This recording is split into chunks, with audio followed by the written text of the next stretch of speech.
ici Vidéo pas drôle pour une nouvelle vidéo. Enfin, je sors une vidéo, oui. Je vais expliquer qu'est-ce que ça fait vivre sans téléphone pendant le confinement. Je vous explique ça. Il y aura les points négatifs et positifs. Je vais commencer par les positifs. Juste pour vous dire, mon téléphone a lâché peu à peu. Il a commencé à jamais plugger. Puis il m'a lâché complètement pendant le début du confinement. Déjà que je n'étais pas capable de jouer 1 heure avec.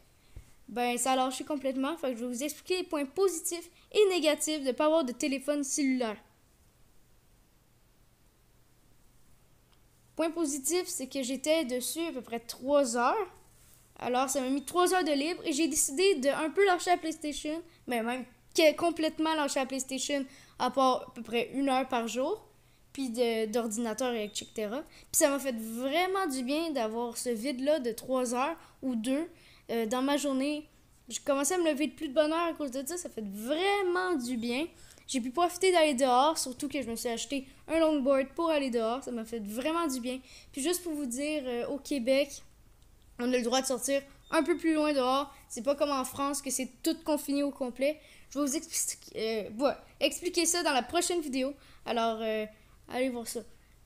Puis aussi, que ça fait sans téléphone, c'est que normalement, le soir, on restait un peu dessus.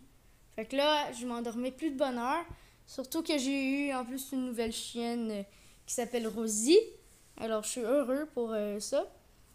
Ça m'a fait vraiment du bien. J'avais plein de choses à faire. J'étais plus heureux. Mais après 2 semaines de sans téléphone avec le confinement, j'étais tannée. Un peu, beaucoup même tannée. J'ai commencé à même 4 semaines sans téléphone. Fait que j'ai commencé à vouloir jouer, genre remplir le vide que j'avais avant. Mais c'est quand même mieux que je restais comme ça. Ça me faisait du bien. Je vais vous expliquer aussi les points négatifs de ne pas avoir de cellulaire. Point négatif, j'ai pas pu sortir ni vidéo ni live. Ça m'a fait vraiment... En tout cas, vous connaissez le mot. Ben c'est pas mal ça qui est dommage parce que sérieusement, les points négatifs sont pas trop hauts. C'est mieux vivre sans téléphone. Mais sérieusement, il faudrait que tout le monde essaye sans téléphone pendant 1 mois. Puis ça va vous faire du bien à tous. Ça fait vraiment plaisir. Puis aussi, comme point négatif, j'en trouve pas beaucoup. À part que des fois, il y a des heures que t'as rien à faire. Puis c'est long, très long. Puis que tu trouves à faire quelque chose avec n'importe quoi. Aussi, aujourd'hui, je tourne une vidéo. C'est une tablette que j'ai achetée. Une tablette 2019. Vraiment pas chère que j'ai trouvée sur le site Samsung. Elle est ici. Elle est vraiment belle, mais quelque chose de bizarre, c'est qu'il n'y a pas de bouton en dessous. Tout est sur l'écran. Il y a 0 bouton à part le son. C'est quand même bizarre. En tout cas, à date, je l'adore bien pour le prix, pour la qualité. Puis l'image est plus grosse.